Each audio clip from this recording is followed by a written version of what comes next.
Então vamos lá iniciar aqui o módulo 2, primeira aula do módulo 2 do curso de capacitação em medicina canabinoide da Ananda Ativa Brasil. Na verdade, essa é uma aula que em muitos cursos você vai ver como a primeira aula do curso, né, a primeira aula do módulo 1, mas a gente aqui fez de uma forma um pouco diferente, porque o entendimento é de que mais importante, claro, é a prática médica, né, aplicar ali os conhecimentos da medicina canabinoide.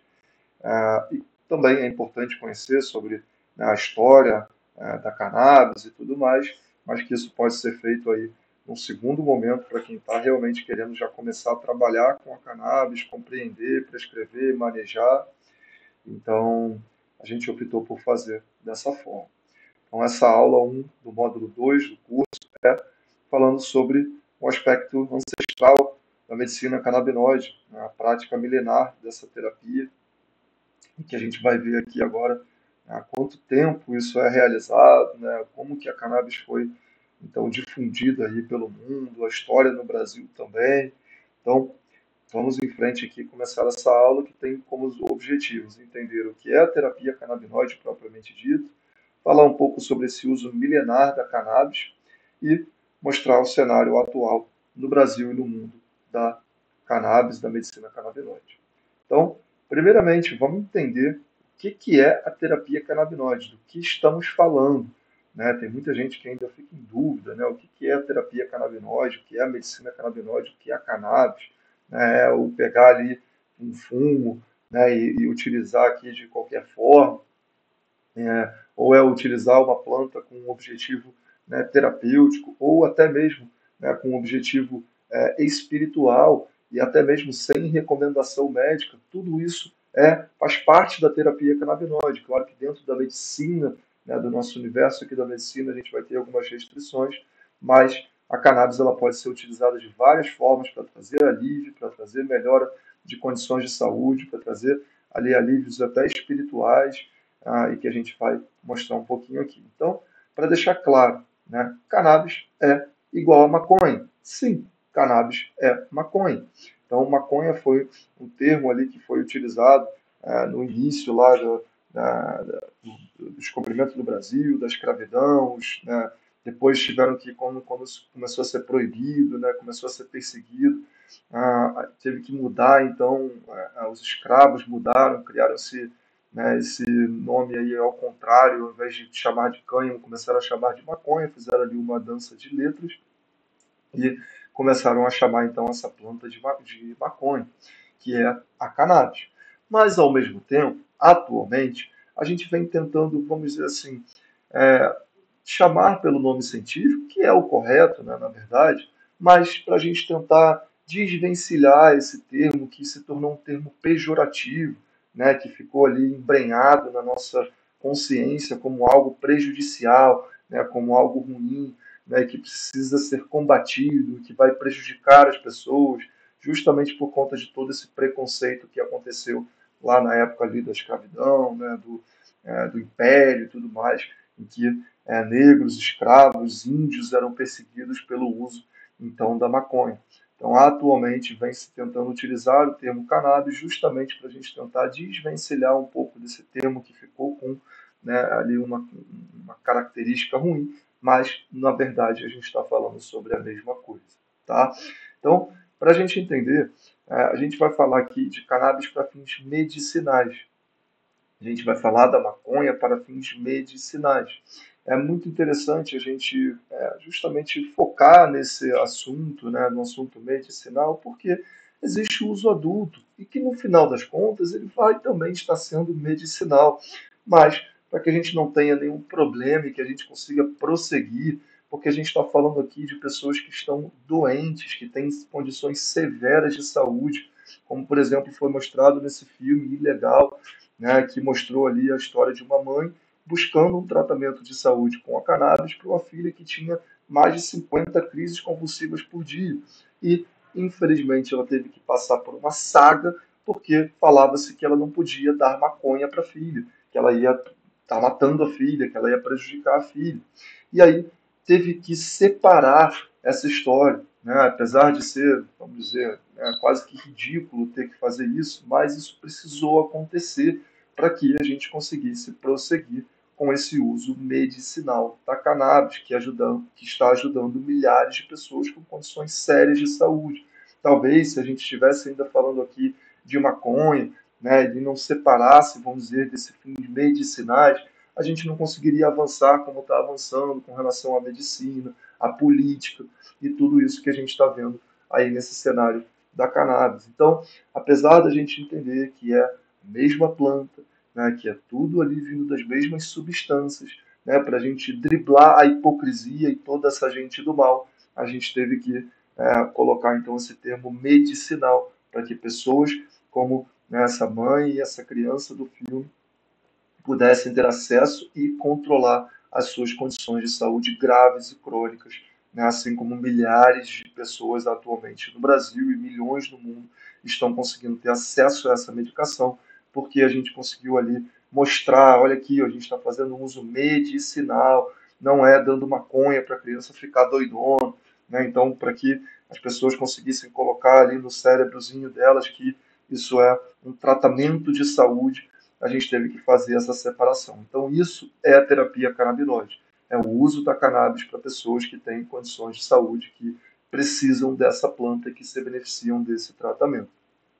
E saiu esse artigo, né, publicado aí nessa revista Cell, que é justamente falando, né, em 2009, falando sobre, né, o uso dessas plantas, né, que tem aí milhares de anos, né, das espécies, das subespécies de cannabis, que são utilizadas, então, para terapias com, né, objetivo não psicotrópico, não, vamos dizer, não entorpecente. Né? Então, os canabinoides dessa planta, que não tem efeito entorpecente, estavam sendo utilizados para tratamento de saúde, né? Com essas ervas aí, com essas plantas, né? Que eles chamavam, então, a cannabis. E é muito importante que essa distinção fosse feita para que a gente conseguisse prosseguir com isso. E aí a gente vê aqui, né, o quanto que a terapia canabinoide tem o potencial de auxiliar aí diversas condições do organismo. Então a gente vê aqui alguns componentes, canabidiol, né, THC, THCV, canabicromeno, canabigerol, estão trazendo ali diversas ações, atuando em diversos receptores, né, em diversas ah, áreas ali do nosso organismo, trazendo todos esses efeitos aqui que vocês estão vendo, potenciais, né, nesse slide, então podendo ser antiepilético, antibacteriano, antipsicótico, antiespasmódico, antiisquêmico, antiemético, diversas condições aqui que vocês estão vendo aqui atuar no sistema osteoarticular. Então, realmente era uma terapia que não dava mais para ficar guardado dentro da gaveta por conta de preconceito.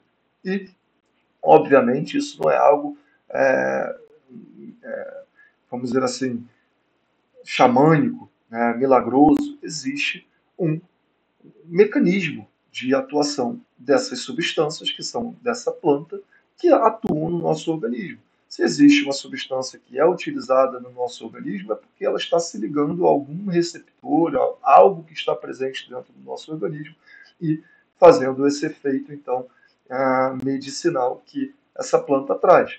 E, obviamente, existe aqui, como a gente já bem sabe, o sistema endocannabinoide, que está presente, né, no nosso organismo e que, por isso, quando a gente faz uso desses componentes da cannabis, a gente tem essa melhora, essa resposta clínica induzida por esses componentes. E se a gente tem receptores para esses componentes da planta, certamente a gente tem dentro do nosso organismo também moléculas que vão se ligar a esses receptores.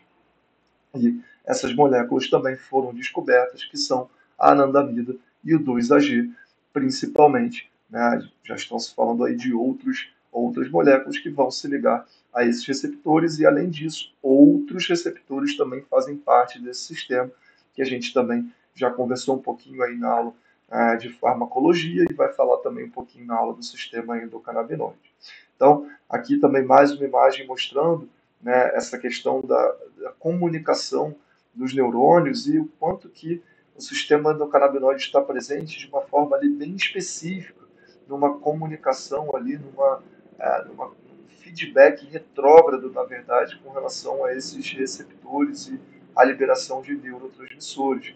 Então é muito interessante, né? É um mecanismo ali de ação que não está presente de outra forma no nosso organismo, em que as moléculas endógenas aqui do sistema canabinoide, endocannabinoide, eles são liberados conforme do sistema do neurônio pós-sináptico para o neurônio pré-sináptico, mandando ali a informação para que seja liberado mais ou menos neurotransmissores e atuando de uma forma retrógrada e não do neurônio pré-sináptico para o neurônio pós-sináptico. Isso é muito interessante.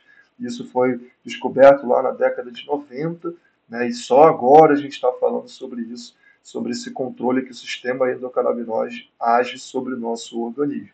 Então, ele mostra aqui também a presença ali dos receptores, né, CB1 principalmente aqui no sistema nervoso central e CB2 ali mais espalhado também no sistema nervoso central, mas mais espalhado pelo corpo, em diversas regiões ali do corpo, principalmente no sistema imunológico, como a gente também vai conversar mais para frente.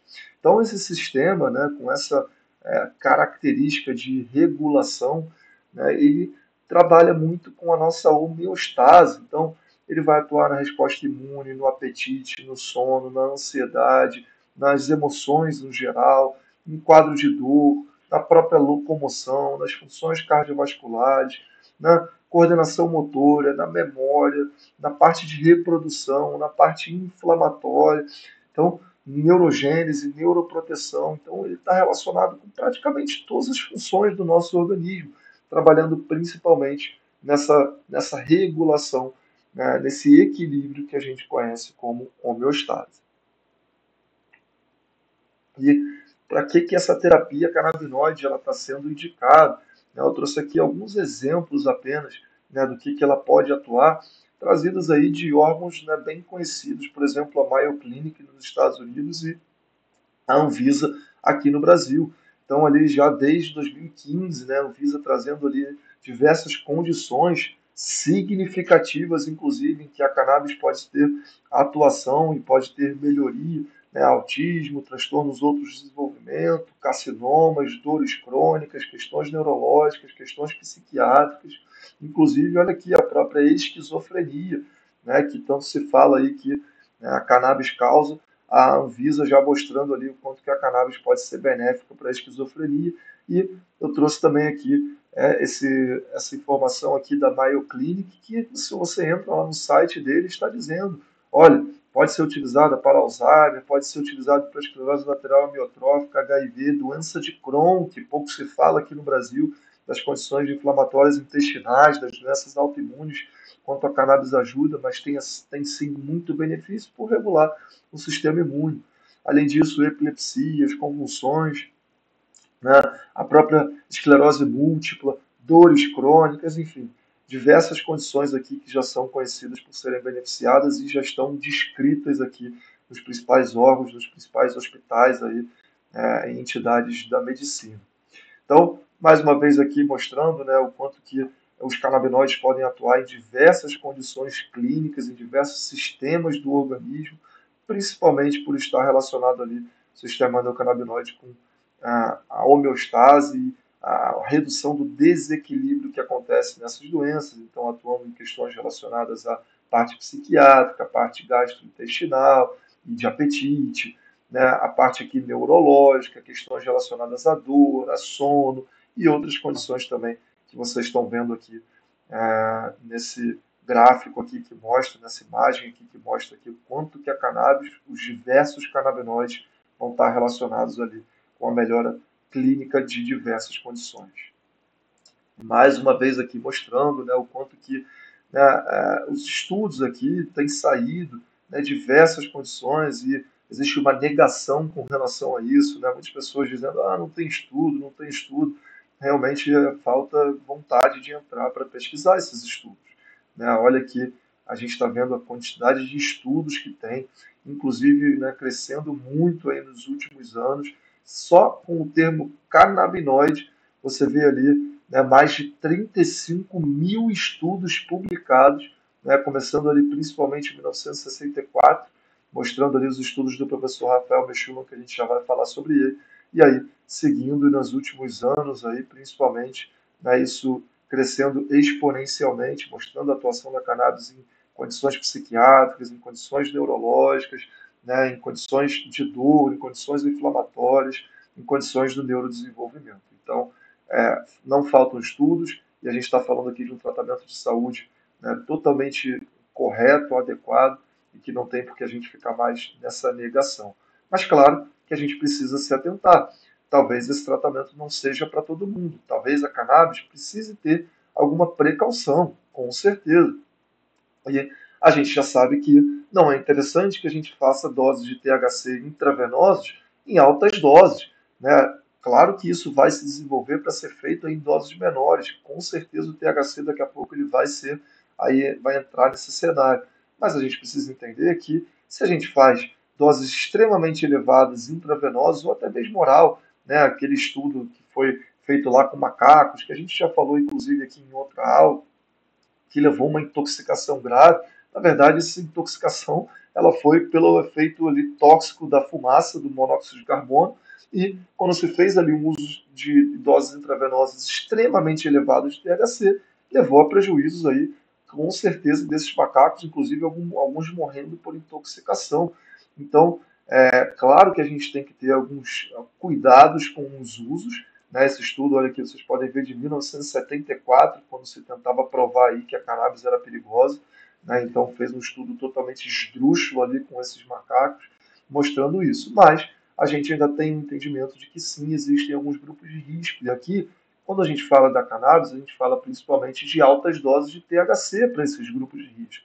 Então, pessoas que tenham psicose e fazem uso da cannabis fumada com altos graus de THC podem ter piora da sua psicose. Crianças, jovens, né, adolescentes que fazem uso da cannabis com altas doses de THC podem ter algum prejuízo ali no seu desenvolvimento, principalmente relacionado à dopamina, principalmente relacionado ao córtex pré-frontal. Então, também são grupos que a gente precisa se preocupar com o uso da cannabis com altas doses de THC, o que basicamente não está presente no uso medicinal. Então, crianças, inclusive crianças com epilepsia e com autismo, fazem uso de cannabis com THC. O THC é extremamente benéfico para essas crianças.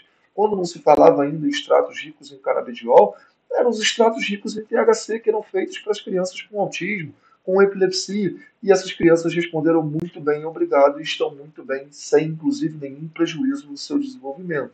Mas eu preciso ter cuidado, claro, que uma criança não vai ficar fazendo uso, né, de uma cannabis fumada com 20, 25% de THC. Isso é uma coisa que talvez seja óbvia, né, mas que a gente precisa falar aqui para que seja entendido que a gente não está promovendo o uso aí da cannabis com altas doses de THC para crianças ou até mesmo para gestantes e lactantes. Então, é algo que também a gente vai se preocupar. Mas como a gente também já mostrou na aula de efeitos colaterais e na aula de precauções ali com relação à cannabis, existe ali também um estudo que mostrou na Jamaica diversas gestantes fazendo uso de cannabis com THC e que acompanhou-se ali as crianças, os filhos dessas gestantes e que não tiveram nenhum problema na sua vida, no seu desenvolvimento. Então, tudo isso aqui é relativo, mas que a gente precisa sim ter atenção com relação a cannabis com altas doses de THC. E aí mostrou também aqui uma pessoa com depressão e a gente entende, né? Mesmo com a psicose, talvez eu tenha que fazer uma cannabis, um pouco THC e mais CBD, né? Talvez com uma pessoa com depressão o THC já seja interessante junto com o CBD. E na população geral eu vou fazer um tratamento com rico em CBD e com THC em doses baixas ou moderadas. Então, é isso que é interessante. A gente pode ver aqui nesse estudo de 2012 que mostrou o quanto que a cannabis tem, o canabidiol tem um efeito antipsicótico. Então, podendo sim ser feito para pessoas com psicose, inclusive que é o que a gente vem vendo atualmente. Então, esse slide aqui é um slide do neurocientista Siddhartha Ribeiro. Ele adora trazer essa comparação. Né? Ele pergunta, ele fala, a maconha é benéfica? A maconha é perigosa? Devemos legalizar a maconha?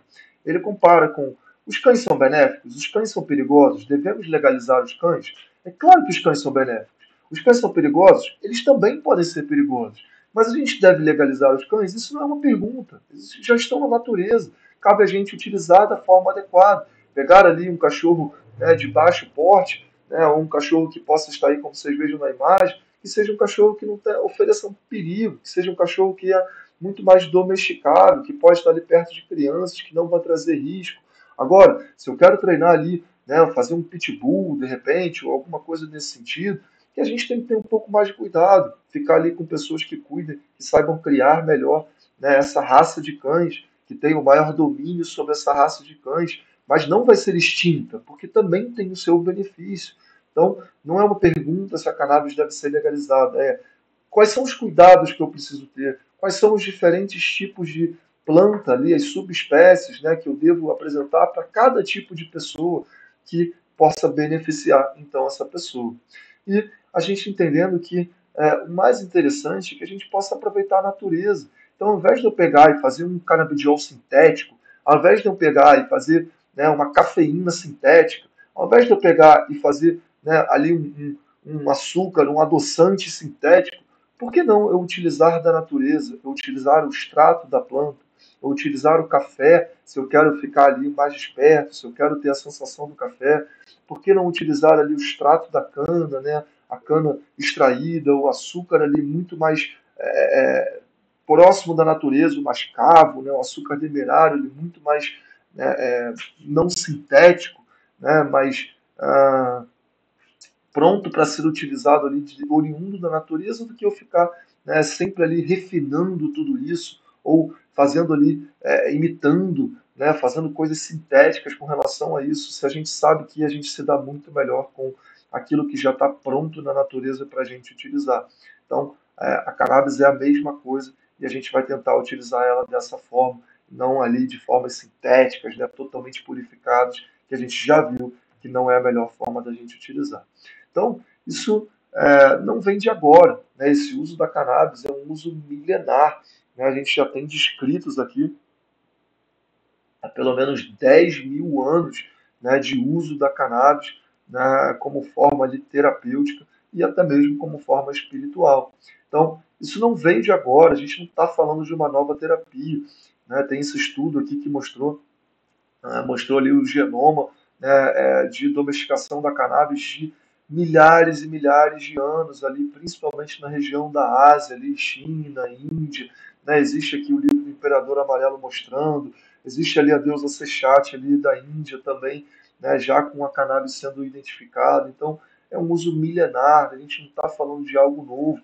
Existem livros já mostrando na farmacopeia chinesa de 2700 a.C., livros ali do Egito Antigo, mostrando tratamento para Império Greco-Romano, né, da farmacopeia brasileira de 1926 também, então mostrando já o uso para diversas condições intestinais, de inflamação, condições neuropsiquiátricas, condições de saúde da mulher, né, então utilizado em contextos religiosos, industriais, medicinais, utilizando há milhares de anos pelos chineses para essas condições e também na medicina ayurvédica. Então, esse gráfico aqui mostrando como a Ásia foi esse disseminador, então ali, né, da cannabis, saindo ali principalmente da China e da Índia, passando ali por milhares e milhares de anos para o cenário ocidental. Né? Então a gente vê aqui esse gráfico mostrando ali, né, falando ali de 10 mil anos, né, flores ali mostrando em cidades ali de Japão e China, né, que o quanto que isso já está presente e a partir de então se disseminando, disseminando, disseminando até ali o Oriente Médio e depois para principalmente aqui os países ocidentais. Então isso não é algo novo, essa é uma medicina muito antiga e que foi proibida recentemente, como a gente vai mostrar daqui a pouquinho. Eu achei isso aqui muito interessante, que mostra, né, o Canus, que é um banco de dados, na verdade, mostrando os principais usos, né, da cannabis aí em diversos países. Então ele mostra aqui que principalmente o uso feito é o uso medicinal, sempre foi. 75% dos países que fazem uso, né, que foram coletados aqui esses dados, fazem uso medicinal, não psicoativo. Mas também tem o uso psicoativo, que é utilizado. né? Tem o uso alimentar, inclusive, tem o uso da fibra, né? Mas o principal uso sempre foi o uso medicinal, e que, por um motivo ali de preconceito com relação às etnias que estavam utilizando, isso foi proibido.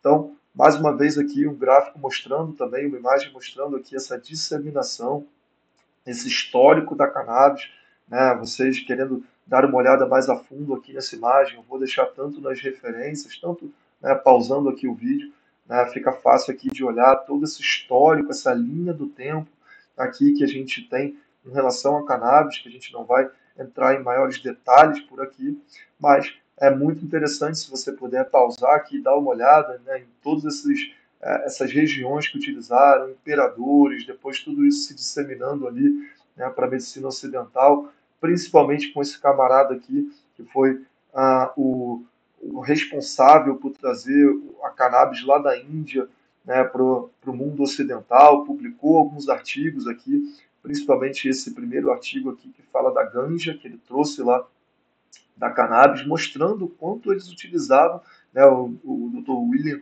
O'Shaughnessy, não sei se estou falando certo o nome, mas mostrando o quanto na Índia, né, ele foi lá estudar isso daí, né, e começou realmente a trazer, e diversos medicamentos começaram a ser feitos aí a partir da cannabis índica, né, com relação ao uso aí na medicina ocidental, principalmente utilizado como analgésico e anticonvulsivante. Ele publica esse estudo aqui, né, em 1843, mostrando os benefícios da cannabis, e a partir daí ela é difundida no meio ocidental.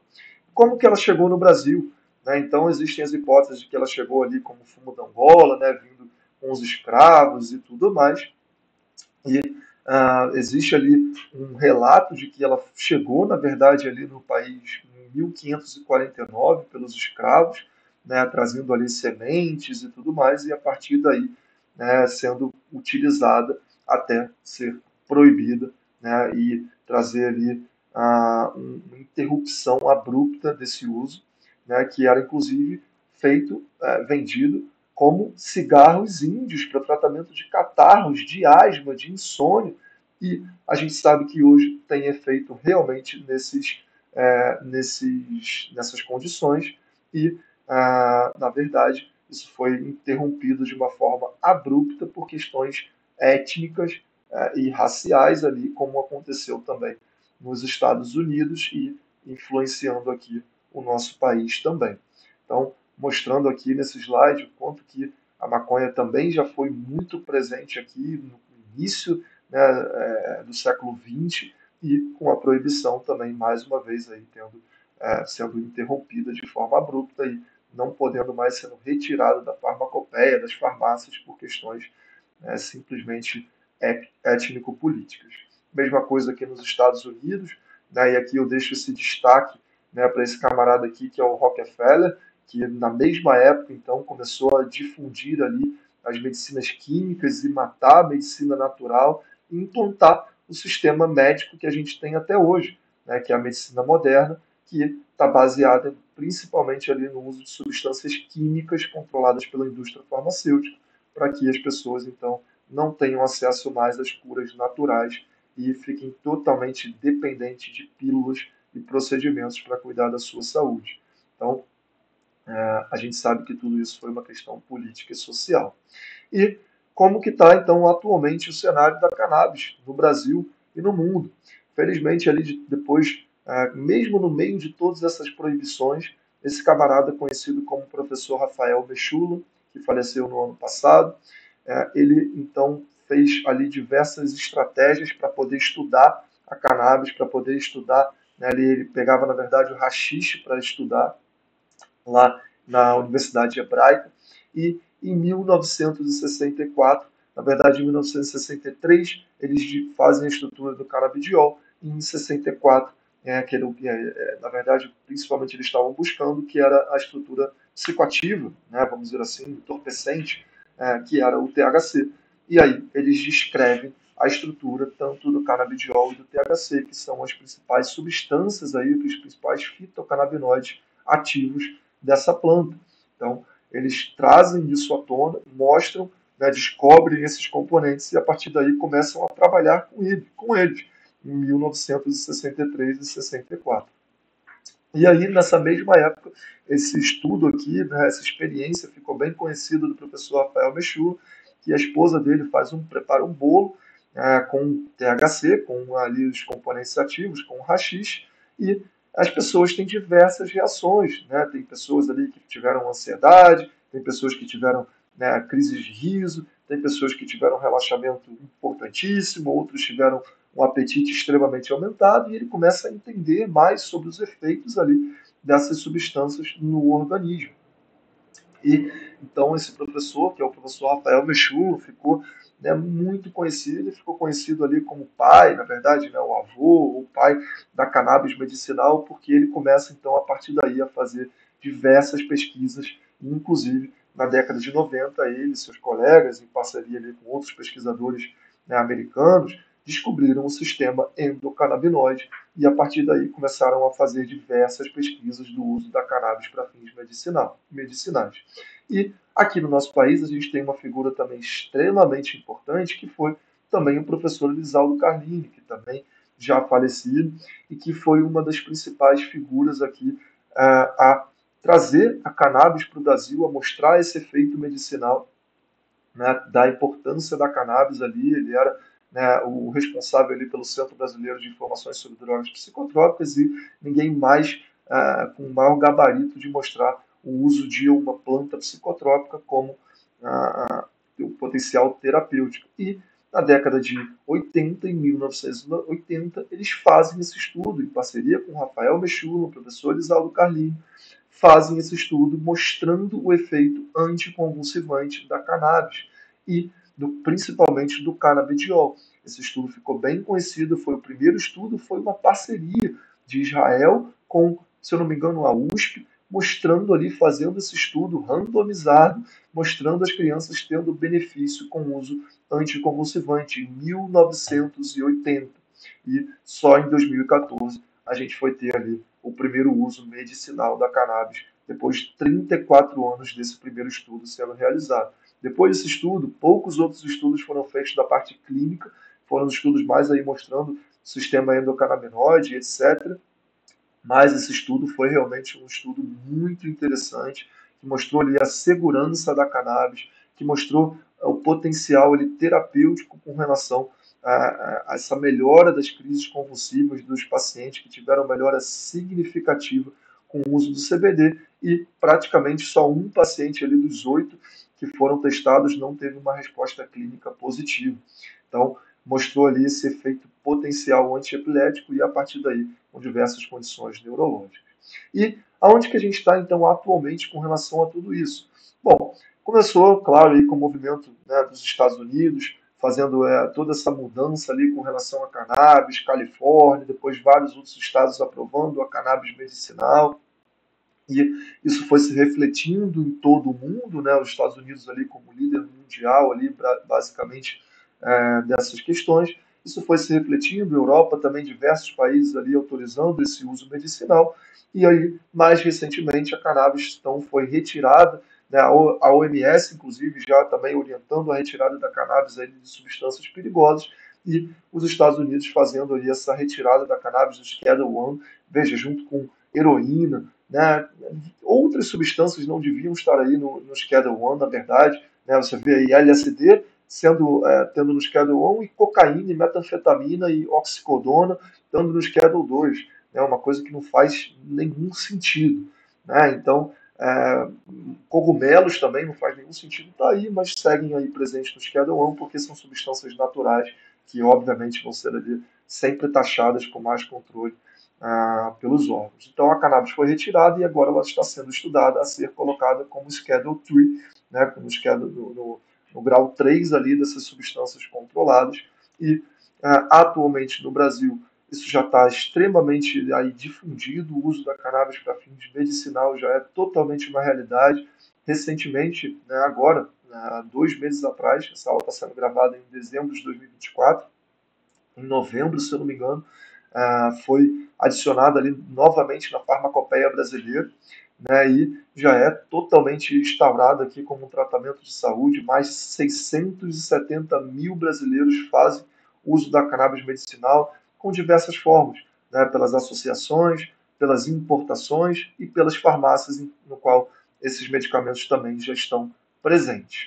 Então, mais uma vez mostrando aqui uma linha do tempo, mostrando toda essa evolução da maconha medicinal, da cannabis medicinal ao longo do tempo, como também já foi mostrado, todo o processo ali, né, de proibição também e de redescobrimento, né, e de reintrodução na cannabis, da cannabis como ferramenta medicinal. E aqui também uma linha do tempo com relação ao Brasil, né, como tudo isso foi evoluindo também aqui no nosso país, todas as regulamentações, né, principalmente as RDCs que vieram da Anvisa, trazendo todas ali as autorizações para que isso pudesse avançar aqui e pessoas pudessem ter acesso a esse tratamento, que também você tendo interesse de ter mais conhecimento sobre tudo isso, você dá uma pausa aqui no vídeo ou também entra aqui nos materiais aqui que eu vou disponibilizar para que você veja tudo isso aqui, como foi avançando e a nossa realidade atualmente, que já existe um acesso medicinal totalmente facilitado e até mesmo de uso adulto, no qual recentemente, nesse ano de 2024, o STF autorizou para uso próprio 40 gramas ou 6 plantas fêmeas para que pessoas pudessem ter ali sem configurar crime. Então, tanto o uso medicinal quanto o uso adulto estão avançando de forma rapidamente bem significativa no nosso país, felizmente. Então, essa aqui é apenas uma frase final aqui do Dr. Ethan Russo, que eles falam, que é um dos principais pesquisadores de cannabis do mundo, que ele fala que um neurologista, né, e fala que a cannabis é uma das plantas mais, dos remédios, né, herbais, vamos dizer assim, dos fitoterápicos mais versáteis e uma das plantas mais utilizáveis, né, da face da terra. Nenhuma outra planta tem uma quantidade de, né, uma possibilidade de efeito medicinal quanto a cannabis tem com seus constituintes fitoterápicos. Então, era essa aula que eu queria trazer aqui para vocês. Algumas das referências estão aqui e outras eu vou deixar disponíveis também no nosso documento de estudos. Então, vamos para a próxima aula. Vejo vocês lá. Um forte abraço.